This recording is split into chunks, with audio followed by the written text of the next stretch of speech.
www.ether.sk.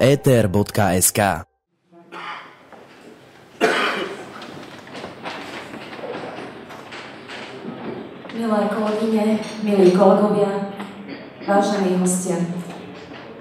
Vypočuli sme si základné informácie o tom, že táto konferencia je Keď minulý týždeň na kolegiu dekanky pani prodekanka Čardiová presne rovnakými slovami referovala, aký je stav prípravy konferencie, tak ja som si uvedomila, že je na čase sa pýtať, čo viac si môžeme želať. Pretože podarilo sa nám vytvoriť tradíciu konferencií, kedy už tak ako kedysi nemusíme mať strach, či sa nám vôbec prihlási dostatočný počet účastníkov. Práve naopak, ten záujem je taký veľký, že pokiaľ príspevky nie sú priamo v téme, pokiaľ je tých príspevkov príliš veľa, tak si dokonca môžeme dovoliť odmietať.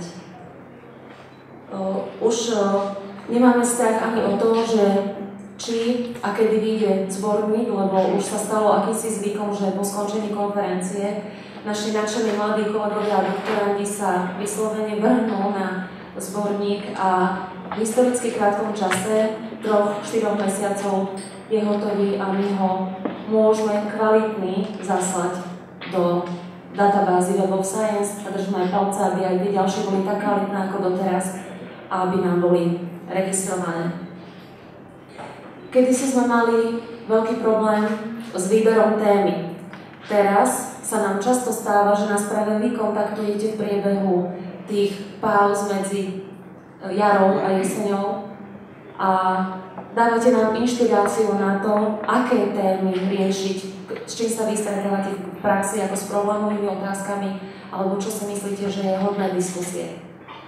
Takto vďaka vám sme sa nechali inšpirovať pri digitálnych hrách. Na základe aj vašich príspevkov sme postavili nový, lukratívny, atraktívny študijný program Teória digitálnych hier, ktorý už v týchto dňoch študuje viac ako približne 50 študentov na našej fakulte.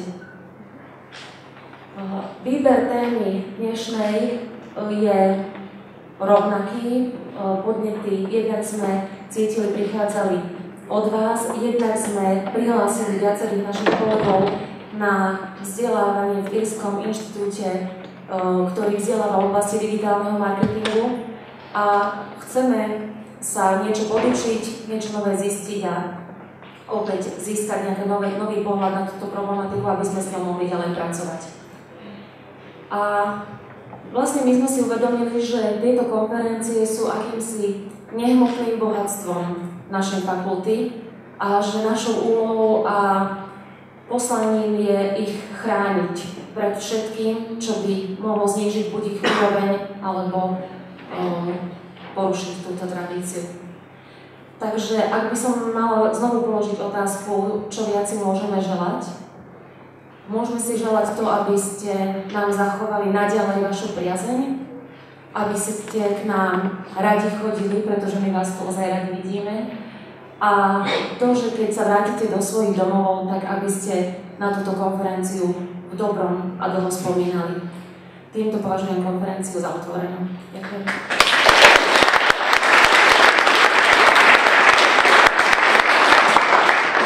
Ako viete, súčasťou otvorenia býva aj tradične predstavovanie takého toho najlepšieho z našej fakulty, to, čo vzniklo takou duševnou činnosťou našich kolegov. A to môžeme tiež v istom zmysle považovať tiež za také bohatstvo našej školy. Dovolte mi, aby som pozvala sem teraz kolegu Borisa Brenzu, ktorý predstaví prvé číslo, alebo teda špeciálne.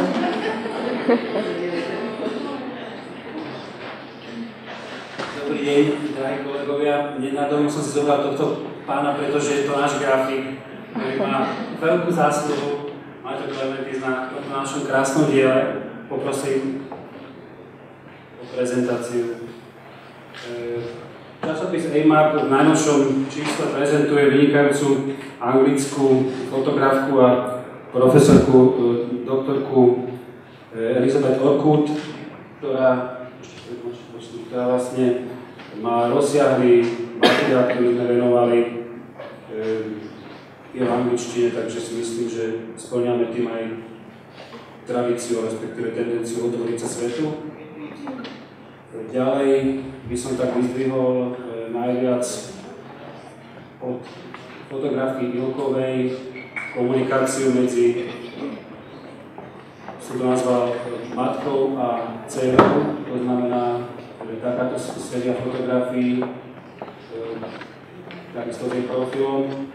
A v neposlednom rade výborného nášho študenta Lančariča, ktorý si myslím, že má veľkú budúcnosť. Takže verím, že si každý nájde v tom čísle všetko, čo...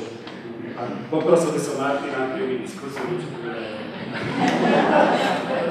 Ďakujem, práve som dobehol a teda som veľmi rád, že ten časopis už nám vychádza teda toľko rokov a tam ešte aj texty sa spoločnosť, ktoré som spravíme. Ďakujem. Ďakujem veľmi pekne.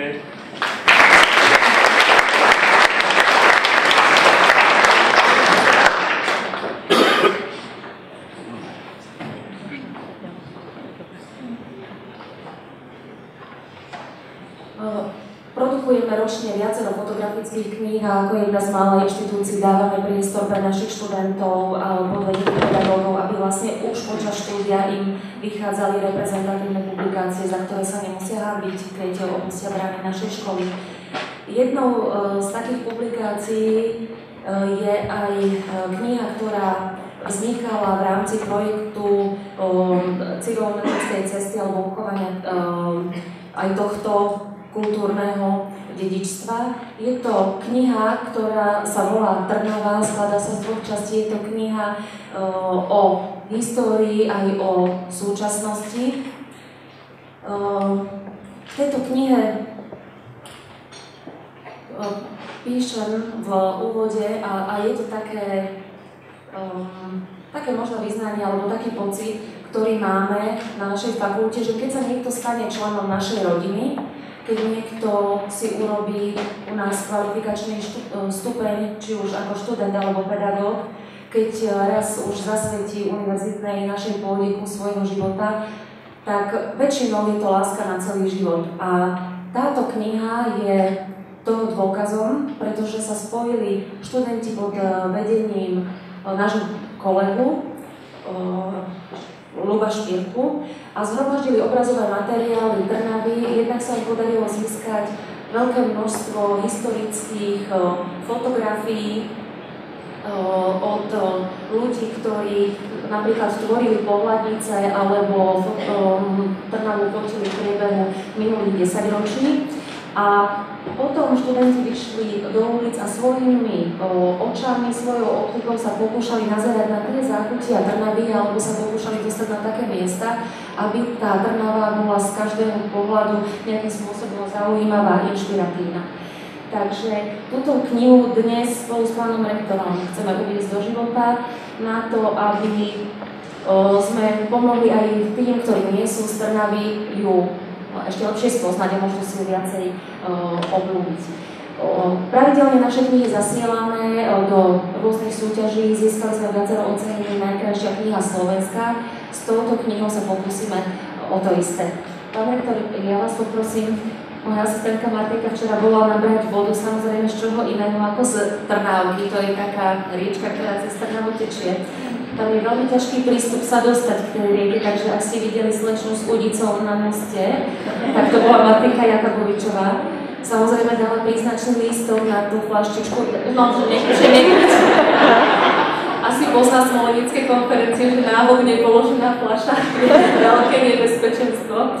Čiže pán rektor, poprosím vás teda, idem k vám, aby ste nám tú knihu pokrstili a prečo sa vybrali pána rektora? Nielen preto, že teda patrí medzi najvzácnejších hostí na tejto konferencii, ale neviem, či tu je niekto, kto pamätá Trnavy z histórie Trnavy viac ako pán rektor. Ak je, tak ho kľudne urobíme druhým krstným rodičom. Asi nie, čiže dobre sme si tykli.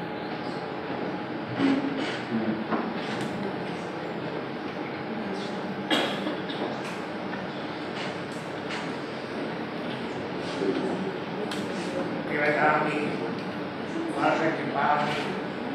Je to pre mňa veľká česť, že mám možnosť ako Trnavčan pokrstiť túto knihu o Trnave.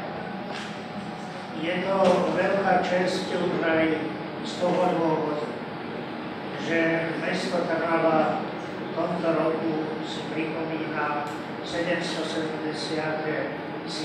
výročie povýšenia Trnavy na slobodné kráľovské mesto. A je to česť aj z toho dôvodu, že v tomto roku sme si pripomenuli 380. výročie vzniku univerzity na Trnave, ktorú založil Peter Bázman. Ja si myslím, že aj napriek tomu, že v tom 92. roku si takto výročie prisvojila Trnavská univerzita, ale už aj vzhľadom na tú spoluprácu, ktorú s Trnavskou univerzitou máme, môžeme to 380. výročie spomínať aj my a spomínať, že v mnohých prípadoch aj tie kvalitatívne parametre tej pôvodnej Trnavskej univerzity prekračujú. Isté je to aj časom, je to aj dobou, v ktorej žijeme, ale je to aj zásluhou všetkých pedagógov, všetkých študentov, aj našej univerzity svätého Cyrila a Metóda. Nakoniec, čo povedať, je len potrebné zopakovať to, čo my už ako dlhšie spomíname, vieme, že naša univerzita úspešne završila proces komplexnej akreditácie a obhájila tam status univerzity. Ja by som chcel poďakovať za tento počet. Poďakovať predovšetkým z toho dôvodu, že sa tu prejavila iniciatíva našich pedagógov, iniciatíva našich študentov, že táto publikácia zohľadňuje také osobitné zábery Trnavy a že svojím spôsobom pripomína aj nám, starším Trnavčanom, ako tá Trnava niekedy vyzerala. Ale nie je to žiadna nostalgická spomínka. Nás teší predovšetkým, ako tá Trnava vyzerá dnes, ako to naše mesto, v ktorom sídli aj naša univerzita, postupne opeknieva. Takže s veľkou radosťou budem krstiť túto knihu. Je k tomu aj možné náradie a rád sa ho objíma vykonané školy.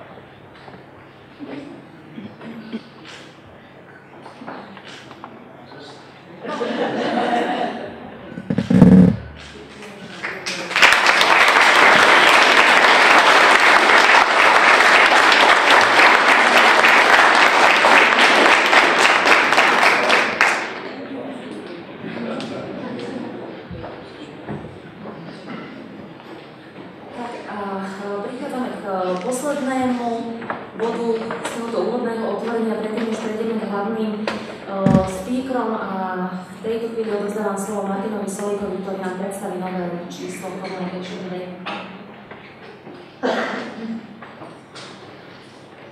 Dobrý deň, vážené dámy, vážení páni, ďakujem pani dekanka. Dnes bude naozaj veľmi dôležitý deň. Na sklonku roku 2009 sme sa rozhodli, že začneme vydávať nové periodikum vedecké a nazvali sme ho Communication Today. Tento časopis sme zakladali naozaj s neskromnými ambíciami. Dnes od začiatku sme vytvorili základné rubriky, ktoré máme mimochodom dodnes. Vytvorili sme krásnu grafiku, ktorú sme spoločne zveľaďovali a skrášľovali. A rovnako sme sa zamýšľali nad tým, čo robí vlastne vedecký časopis vedeckým časopisom. Okrem toho, že musí publikovať veľmi kvalitné texty. Rozhodli sme sa, samozrejme, veľmi prirodzene, že začneme ho indexovať a abstraktovať do rôznych databáz. Presne v tomto chronologickom poradí sa nám podarilo dostávať do týchto databáz, ktoré majú niekedy menšiu či väčšiu váhu. My sme však vedeli, že naše ťaženie musí neustále pokračovať. Rovnako sme sa zamýšľali nad tým, akým spôsobom distribuovať časopis, okrem toho, že máme klasickú printovú verziu, okrem toho, že máme našu web stránku, prišli k tomu, že sme vytvorili našu mobilnú aplikáciu, ktorá má v tomto momente presne 820 užívateľov a posledné číslo Communication Today, ktoré je zjavné, zistia presne 483 ľudí. To by však nebolo dosť, poďme si rovno. Preto, lebo jednoducho máme tu nejaké hodnotiace kritéria a práve preto sme si povedali, že jednoducho v roku 2015 prejdeme v plnej miere do anglickej verzie. Cizelujeme každú jednu citáciu, cizelujeme text tak, ako sa len dá. Robíme to preto, tak preto tvrdo pracujeme, aby sme prenikli do jednotlivých databáz. A na konci apríla 2015 to ich prišlo. Communication Today sa stal súčasťou tretej, najvýznamnejšej databázy ERIC+. Dá sa povedať, že po Web of Science a Scopuse sme dosiahli tú tretiu metu, ktorú sme dosiahnuť mohli.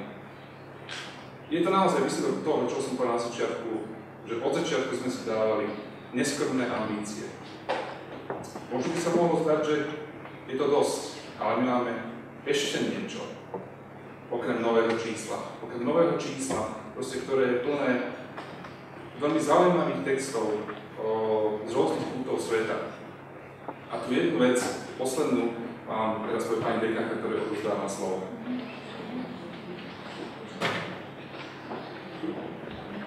Neviem, či to bude v kontexte toho optimistického tvojho tónu, ktorý si nasadil, pretože vytvoriť časopis je nesmierne náročné, vytvoriť dobrý časopis je ešte ťažšie a dostať ho do databázy je takmer nemožné a my sme vás veľmi chceli, pretože teraz na jeseň sme vedeli, že je posudzovací proces, ktorý rozhodne o tom, že či nás tí významných databáz na ďalších 5 rokov vyradia, alebo nám dajú status taký, ktorý je rozhodujúci pre rozpočet, status, ktorý je rozhodujúci pre akreditáciu.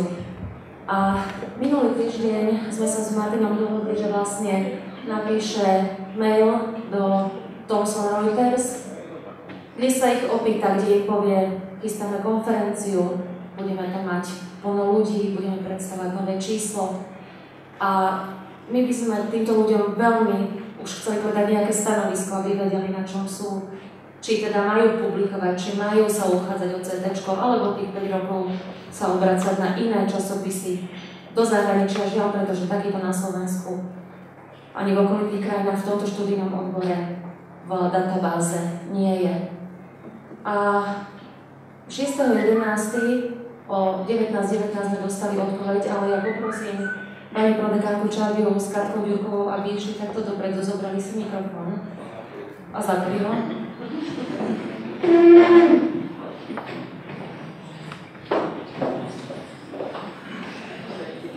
A pozerali sa na obrazovku a spoločne nám oni dve prečítali tú odpoveď, ktorá 6.11. Je to krátky test, nech sa páči. I'm pleased to inform you that Communication Today has been accepted for coverage in the new edition.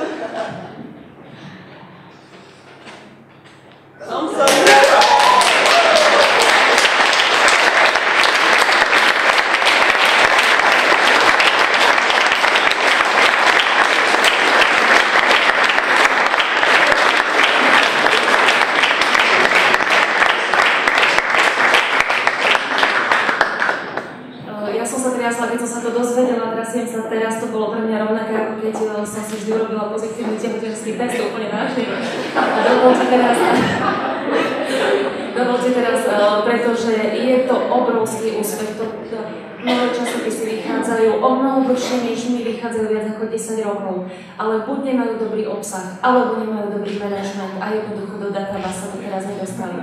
Čiže dovolte, aby som sem postupne pozvala tí, ktorí to majú na svedomí, okrem teda ďalšieho ansamblu, ktorý stojí za tým. Prosím, Dášku Mendelovú, ktorá má na starosti web a recenzný proces.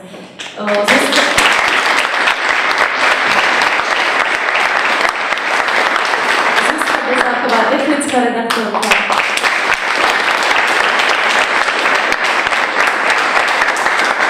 Janku Radošinskú tu máme. Janka Radošinská, anglická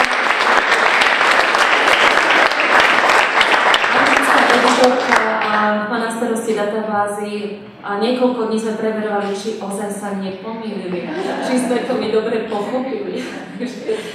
Poprosím, niekoľko to tu dneska raz stále, je to náš dvorný grafik Martin Klementy z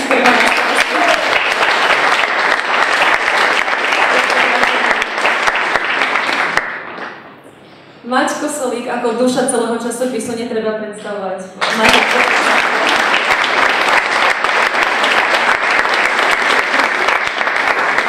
A zakladateľa, otca a taktika časopisu pána docenta Vojana.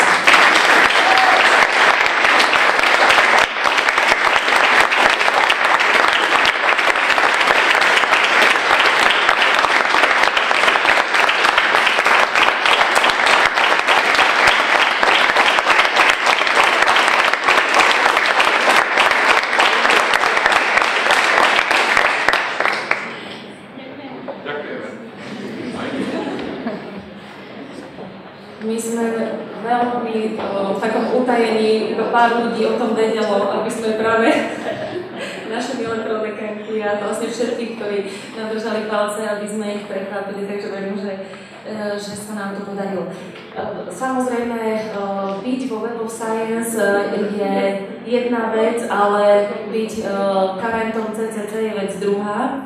Našťastie v súčasnosti ešte akreditácia a rozpočet je do značnej miery postavený už na tomto statuse, ale vedzte, že teraz nebudeme nejakým spôsobom uchláchovaní, ale že nás čaká tvrdá práca, pretože každé naše ďalšie číslo bude extra prísne posudzované, takže aby sme ten status svoj obhájili a aby sme sa mohli o 2 roky uchádzať o vyšší level v rámci Web of Science, ale jeden zo snov sa nám už podarilo splniť.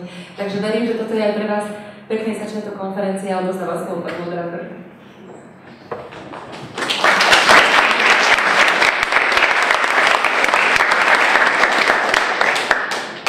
Ďakujem veľmi pekne, tie pozitívne správy sú úplne úžasné. Ešte na jednu takú vec som zabudla pri vymenovávaní nejakých tých rekordov konferencie. Teda nespomenula nejaký ten pozitívny tehotenský text. Nie, ja nie som.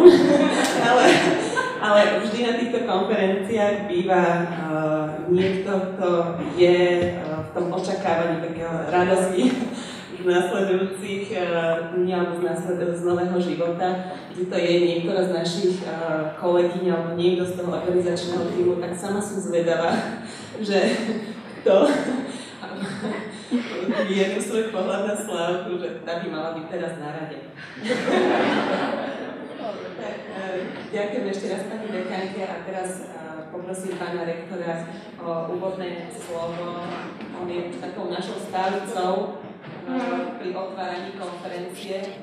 Ja som si chvíľku myslela, že sa bál, že nedostane po tomto slovo, keď tu krstil, ale nech sa páči, pán rektor, či už zákon alebo ten prístup pre vás je váš.